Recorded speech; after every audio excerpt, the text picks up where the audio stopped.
Capítulo 9. El funeral de Shalazir fue un asunto breve y relativamente modesto a pesar de los deseos de Tyrande de honrar apropiadamente a la esposa de Harod. Había sido así por decisión de Harod. Creía que Shalazir no hubiese deseado demasiada pompa y boato. Ella prefería la simplicidad. Creía que eso incluía sus últimos ritos. Por supuesto, también estaba la insistente sensación de culpa de que quizá hubiera insistido en una ceremonia más breve sencillamente como modo de aliviar levemente su dolor. La asistencia había quedado limitada a aquellos que la habían conocido mejor. La suma sacerdotisa permaneció detrás del catafalco donde habían colocado el cuerpo de Shalazir. La luz de luna brillaba a través del techo del templo, concentrándose en la amada de Harod y en Tyrande. La oscuridad nos cubría a todos en el principio, dijo, y no podíamos ver. Pedimos una guía a gritos y la luna brilló sobre nosotros. Su suave luz no solo nos iluminó la noche, sino que también nos dio consuelo. Su luz incluso nos alcanzó por dentro, permitiéndonos ver si la luna era visible o no. Si esto era un hecho probado, no era algo que se debatiese entre los elfos de la noche. Lo que decía la suma sacerdotisa concernía tanto a las almas de su pueblo como a los sucesos reales. Lo que nadie podía discutir era que la Madre Luna cuidaba especialmente de sus hijos favoritos y que ellos le estaban agradecidos. Harod estaba arrodillado al frente y su mirada nunca abandonaba el hermoso, casi etéreo, rostro de Shalazir. Podría haber sido una estatua de mármol de lo perfecta que le parecía. Su compañera parecía completamente en paz e incluso aparentaba esbozar una sonrisa. Ahora, continuó Tyrande, le pedimos a la Madre Luna que guíe a Shalazir en su viaje sagrado y que sus ancestros y seres queridos que han partido antes que ella le den la bienvenida a Harod. Ya no oyó nada después de aquello. Vio solo su vida con Shalazir y todos los errores que él había cometido durante ese tiempo. Estaba agradecido de que lo hubiese aguantado a pesar de todos esos errores cuando, de haberse quedado, hubiese podido ser una reverenciada sacerdotisa de la Madre Luna. Tyrande levantó los brazos en dirección a la luz de la luna. Harod despertó de su ensueño por un momento y luego volvió a perder el interés. Un momento después, miró hacia arriba cuando un aura plateada irradió repentinamente del cuerpo de Shalazir. Nadie más pareció verlo o al menos nadie más reaccionó. Harod se quedó mirando el suave y reconfortante brillo que se alzaba de su amada. Tomó la vaga forma de una figura y lentamente se separó del cuerpo inmóvil. Shalazir, murmuró Harod. La forma se detuvo y lo que vio él fue que miró en su dirección durante el espacio de un suspiro. De repente, recordó otros momentos tiernos ocurridos durante la convivencia con su compañera, algunos de los cuales no había recordado en siglos. Harod los revivió todos como si hubiesen tenido lugar el día anterior. El espíritu de Shalazir se recogió sobre sí mismo, convirtiéndose en una diminuta bola brillante. Flotó un instante más y luego se movió como atraída por la luz de la luna. Cuando la esfera fue barrida por la luz de la luna, se evaporó y Harod notó que la presencia de Shalazir se desvanecía al mismo tiempo. Harod dejó escapar un grito ahogado pero, afortunadamente, nadie le prestó atención. Tyrande había bajado los brazos en algún momento y por su expresión parecía que la ceremonia estaba a punto de terminar. Y, ciertamente, lo único que quedaba era que ella y Harod encabezasen la salida del templo del catafalco y de los presentes a través de los jardines hacia una zona a las afueras de la ciudad. Allí los recibió un pequeño grupo de druidas liderados por Malfurion. Tyrande se dirigió a todos. Igual que el espíritu de Shalazir ha abandonado su forma mortal, permitamos que esa forma le devuelva ahora su fuerza al mundo. Los druidas tomaron el cuerpo. Lo colocaron reverentemente en un pequeño trozo de suelo cubierto de hierba y pequeños arbustos. Dos druidas hembras recolocaron atentamente a Shalazir de modo que parecía estar durmiendo otra vez. Teldrassil le da la bienvenida a su hija, entonó Malfurion. El mundo da la bienvenida al regreso de su hija. El archidruida levantó el bastón. Un suave viento barrió la zona. Las copas de los árboles se balancearon débilmente. Crecieron brotes alrededor del cuerpo de Shalazir, que se convirtieron en flores blancas y doradas. Al principio solo rodeaban a la compañera de Harod, pero su número creció tanto que empezaron a cubrirla. Cada vez brotaban más y más flores que rápidamente caían sobre ella. El efecto era el de una hermosa mortaja cubriendo a la elfa de la noche, y Harod no pudo evitar pensar lo apropiado que era aquello. Su rostro sereno fue lo último que cubrieron las plantas. Las flores siguieron brotando, convirtiéndose en una impresionante cornucopia de color. Un fuerte y maravilloso olor pasó por el olfato de Harod, un olor que le recordaba muchísimo a Shalazir. Los asistentes le presentaron entonces sus respetos y se fueron. Pronto solo quedaba un puñado, incluyendo a Malfurion y a Tyrande. Ha salido tan bien como podría desearse, dijo el archidruida. Habrá cada vez más ceremonias como esta según vaya alcanzándonos la mortalidad, replicó Harod antes de que la propia Tyrande pudiese decirlo. Me siento honrado de que Shalazir haya sido una de las primeras. Admito que ha hecho que su marcha haya resultado más fácil de admitir, inclinó la cabeza ante la suma sacerdotisa. Debo confesar que me sentí especialmente emocionado cuando hiciste que pareciera que el espíritu de Shalazir se había elevado para unirse a la Madre Luna. La sacerdotisa pareció confundida. Yo no planeé nada de eso. Hubiera tenido mucho miedo de ofenderte, Harod. Tyrande lo miró a los ojos. ¿Tú viste eso? Sí, pero... El Uni te honra. Te envidiaría, pero respeto que ella haya hecho que el momento quedase entre Shalazir y tú. ¿No fuiste tú? No. A Harod se le abrieron los ojos como platos, pero se recuperó rápidamente. Miró a los asistentes que quedaban. Esperaba que Mayef hubiese podido venir. Tyrande carraspeó. No deberías tomártelo como algo personal. Tu hermana ha sufrido mucho. Hubo un momento en que ella y yo no podíamos vernos. El antiguo capitán de la guardia frunció el ceño. Lo sé, suma sacerdotisa. Ella misma me contó antes parte. El resto me lo contaron aquellos que nos conocían a mi hermana y a mí cuando éramos jóvenes o quienes conocieron lo que ocurrió. Pero solo Malfurion y yo, o la propia Mayef, podríamos haberte contado lo que ocurrió realmente. Sé que fue su carcelera y que en algún momento se convirtió en su prisionera y que él la torturó. La suma sacerdotisa pareció entristecerse. Me culpo por mucho de lo que le ocurrió a Mayef. Nunca debería haberla dejado tanto tiempo a cargo del encarcelamiento de Illidan.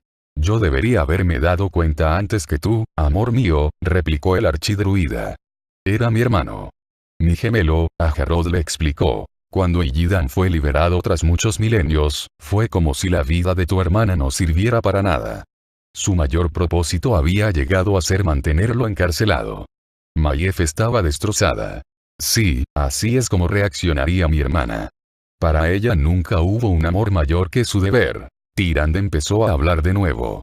Estaba decidida a encontrarlo. Pasó de ser un deber a convertirse en una obsesión. Desgraciadamente, las circunstancias no eran tan sencillas. Ocurrieron cosas que nos llevaron a todos al desastre. Traté de detener una amenaza y casi perdí la vida en el intento. En lugar de venir a mi ayuda, Mayef decidió perseguir a Illidan. Di que escogió sacrificarte. Gritó Malfurion con ira renovada. Mal. Compórtate. La mirada de Tyrande pasó de su compañero a Harod. El archidruida inclinó la cabeza ante el hermano de Mayef. Perdóname, Harod. No debería hablar así de tu hermana, especialmente en este momento. Solo me importa la verdad por terrible que sea. La verdad, continuó la suma sacerdotisa con mucho cariño, es que convenció a otros, incluido Malfurion, de que yo estaba muerta, ahogada en un río desbocado, y que la culpa era del hermano de Malfurion. No importaba nada más que capturar a Illidan y hacerle pagar al fin por sus crímenes. Harod se enteró de que casi lo consiguió. Pero, cuando Malfurion vio el horror en la cara de Illidan, cuando éste supo lo que le había ocurrido a Tyrande, el plan empezó a venirse abajo. Mediante la confesión del mago Kael'thas, que después se convertiría en la fuerza impulsora detrás de la creación de los elfos de sangre, adictos a la magia, supieron que Mayef había mentido. El archidruida había detenido a Mayef mientras él e Illidan acudían a rescatar a Tyrande.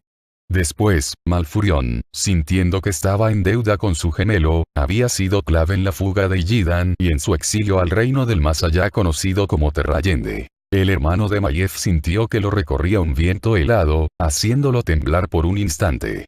A Harod le pareció extraño que ni el archidruida ni la suma sacerdotisa notasen el frío. luego se dio cuenta de que el frío provenía en realidad de dentro de él, de ser cada vez más y más consciente de cómo el sentido del deber había empujado a su hermana cada vez más allá. Sé lo que ocurrió después. Mi hermana no se dio ni siquiera entonces, expresó con tristeza Harold. Lo siguió y tuvo lugar lo demás que me han contado. La persecución por Terrayende, su captura y tortura y finalmente su papel, junto a otros, en la muerte de Perdón, archidruida de tu hermano. Malfurion sacudió la cabeza. No tienes motivo para disculparte. Esto es todo cuanto deberías saber si no por nosotros, al menos por Maiev. Durante un tiempo la creímos muerta igual que a ti, Harold, la suma sacerdotisa bajó la mirada. Sus vigías habían perecido por su obsesión. Cuando Maiev volvió, había sentimientos amargos y desconfianza. Le habían destrozado la mente, pero lo soportó. Su resistencia es uno de los motivos por los que hemos podido hacer las paces. Hay mucho que admirar en tu hermana y mucho es lo que le debemos a pesar de lo que ocurrió. Tyrande le colocó una mano de consuelo en el hombro. Es muy amable por tu parte decir eso. Harold se movió, incómodo. Si me lo permitís, querría pasar un momento aquí a solas. Por supuesto. De todos modos, debemos regresar. Están llegando más invitados. El antiguo comandante asintió. Que todo vaya bien con la reunión. Esperemos. La suma sacerdotisa y el archidruida se despidieron respetuosamente de Harold con una inclinación y lo dejaron allí. Este los vio marcharse, consciente de que no se lo habían contado todo. Sin embargo, nada de todo aquello importaba en ese momento. Lo único que le importaba era este lugar de descanso último para su Shalasir. Harold se arrodilló junto a las flores. Su olor le alcanzó el alma e inmediatamente lo hizo pensar en los tiernos momentos compartidos con su compañera. Se la imaginó con él. Y, al fin, con la evidencia visual de Shalasir en su lugar de descanso, con su mente obligada ahora a pensar más allá del momento, Harold Canto Sombrío miró a las flores y preguntó quedamente. ¿Y qué pasa conmigo? Malfurion no habló hasta que no estuvieron lejos de Harold incluso entonces, lo hizo en voz baja. No has sido sincera, al menos no del todo. No le has contado todo acerca del conflicto entre Maiev y tú cuando ella reapareció. No era necesario. Maiev y yo nos entendemos. Su devoción por el deber no es algo que se deba tomar a la ligera. Ha hecho las paces y ahí acaba todo. Me alegro, pero entonces ¿por qué no le has contado más? Tyrande sonrió cariñosamente. Ese derecho pertenece a Maiev. Fijó su atención en una joven sacerdotisa que se acercaba hacia ellos. Tenía expresión nerviosa. Suma sacerdotisa, saludó con una inclinación. Hay más llegadas abajo, parece ser un submarino. Un submarino. Eso significa que también han llegado los gnomos. Entonces, ya están aquí casi todos, dijo Malfurion. Tyrande asintió. ¿No hay señales de ninguna nave de Ventormenta? No, suma sacerdotisa. Ya veo, Tyrande suspiró. Gracias por la noticia. Iremos directamente al portal. Que haya asistentes preparadas para nuestros nuevos invitados. Sí, suma sacerdotisa, la elfa se fue corriendo a cumplir las órdenes. Vendrá, dijo el archidruida. Tiene que venir. Eso es lo que dijo Shandris, pero, si Varian Urim va a venir, está esperando al último momento. No podemos retrasar la reunión hasta que lo sepamos con certeza. No, pero no servirá de gran cosa si no viene. Bueno, mal. No siguieron hablando del tema. Regresando al portal, los elfos de la noche esperaron a los gnomos. Cuando la pausa se alargó, Malfurion y su compañera se miraron el uno al otro con curiosidad y no poca preocupación. ¿Podría ser que una de sus máquinas se hubiese estropeado allí abajo? Preguntó al fin el archidruida. Probablemente, alguien habría venido para informarnos. Suponiendo que alguien pudiera. El portal empezó a brillar de repente. Con cierto alivio, miraron esperando ver entrar al líder gnomo. Pero lo que tomó forma al principio no se parecía a nada que, al menos al archidruida, le resultase conocido. Tenía dos largas patas dobladas hacia atrás como las de un ave, un tronco robusto y redondo y lo que parecían dos pares de brazos, los superiores mucho más pequeños que los inferiores. También parecía tener una cabeza relativamente pequeña para ser tan alto y ancho. La figura se formó por completo y, a pesar de todas sus preocupaciones, Malfurion no pudo evitar reírse quedamente ante el recién llegado. El gnomo calvo tenía la nariz larga y la cara redondeada de su raza y, en cierto modo, parecía un humano bajo y regordete, aunque no había ninguna relación conocida entre las dos razas. Este gnomo en concreto, a pesar de ser de estatus elevado, parecía animado como un niño. No era tan alto y de hecho, de pie, era varios centímetros más bajo que Kurderan y apenas una tercera parte de su complexión. Malfurion tuvo que hacer todos esos cálculos por visitas anteriores, pues la mayor parte del gnomo estaba oculta por lo que, en un principio, parecía ser su cuerpo y que era en realidad un fantástico caminador. El recién llegado se puso un par de gafas viejas y miró a los elfos de la noche con ojos inquisitivos. Suma sacerdotisa Tirande susurravientos y archidruida Malfurion tempestirá. Recitó el gnomo de un tirón a una velocidad pasmosa. Estoy encantado de estar aquí. Manitas mayor Helvin Mecatorque, eres muy bienvenido, declaró Tirande. Helvin se tironeó de su corta barba blanca pensativo y sonrió. La máquina avanzó hasta que estuvo a 1 metro de sus anfitriones. El enorme brazo derecho de la máquina salió disparado hacia Malfurion. Aunque no estaba asustado, el archidruida dio un paso atrás. Una mano de 3 dedos se detuvo a un par de centímetros de su pecho. Oh, discúlpame. He estado poniendo a prueba estos accesorios experimentales para el brazo de los nuevos mechazancudos. Sigo afinando los movimientos. Solo quería estrecharte la mano. Preparándose, Malfurion acercó su mano a la mecánica. El gnomo movió una palanca y la mano agarró la del elfo de la noche. Tirande dejó escapar un grito ahogado de consternación, pero Malfurion solo hizo lo que el manitas mayor le había sugerido, darle la mano al andador. En cuanto hubo terminado, los dedos liberaron la mano del elfo y el brazo se retrajo. Con interés técnico, Helvin Mecatorque se inclinó y preguntó. ¿Qué tal la presión? ¿Alguna fractura o ruptura? No, ninguna. Ah, por fin. Helvin se echó hacia atrás, triunfante. Aparecieron otros gnomos a través del portal detrás del andador. Al contrario que su líder, llegaron a pie, aunque todos llevaban objetos o cacharros que eran obviamente máquinas fabricadas por ellos mismos. Miraron al manitas mayor y luego a los elfos de la noche. Tirande saludó al resto de la partida y luego se dirigió a Helvin. Hemos preparado comida y bebida y un espacio aparte para vuestras invenciones. ¡Maravilloso!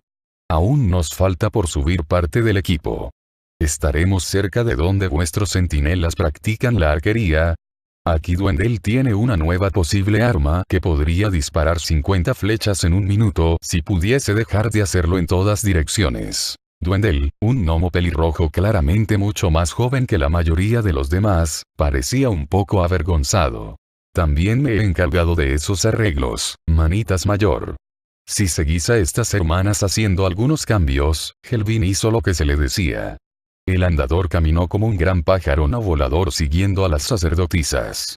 Los compañeros de Helvin, cuyos petates hacían inquietantes ruidos metálicos, intentaron llevar el ritmo lo mejor que pudieron. Observando a los gnomos, Tirande murmuró.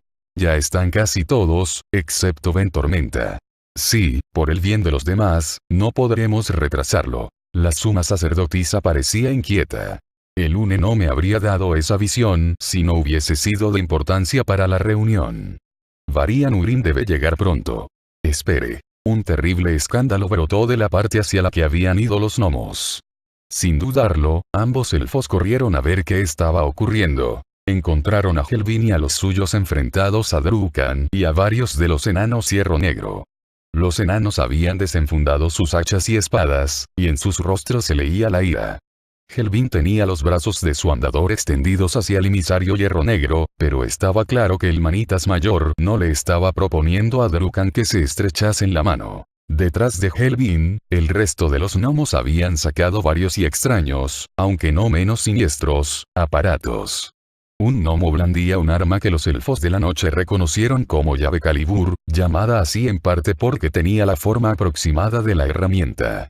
La compleja serie de piñones, pistones, runas y palancas le permitían de algún modo disparar balas explosivas con buena puntería. Cuando estaba vacía, también hacía un buen papel como masa. Las otras armas no les resultaban tan reconocibles al archidruida y a la suma sacerdotisa. Algunos parecían trabucos mientras otros pocos no tenían ningún sentido. Sin embargo, en manos de los gnomos, solo podían ser peligrosas incluso para sus portadores. Te cortaré la lengua y la haré tiras para comérmela entre pan. Gruñía Drukan, aunque obviamente esa no era la primera amenaza que lanzaba.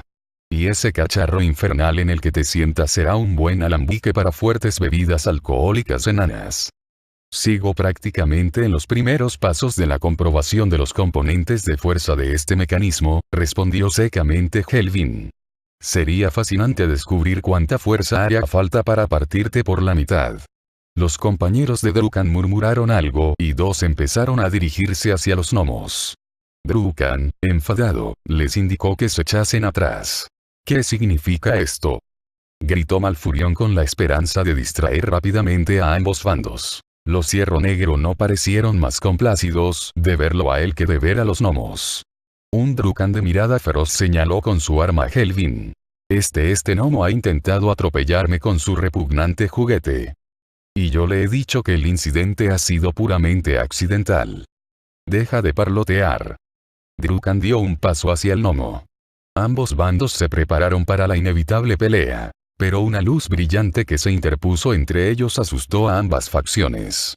Los enanos y los gnomos se echaron hacia atrás. Tyrande bajó las manos y la luz se disipó. Colocándose entre Drukan y Helvin, dijo con calma. Estoy segura de que esto es un malentendido.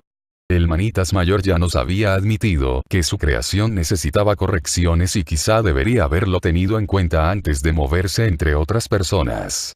Y puede que Maese Drukan sea cauteloso de lo que lo rodea, pero debería entender que ha sido invitado aquí y que eso significa que su seguridad está garantizada por mí y por mi esposo, como lo está la de todos los honorables invitados.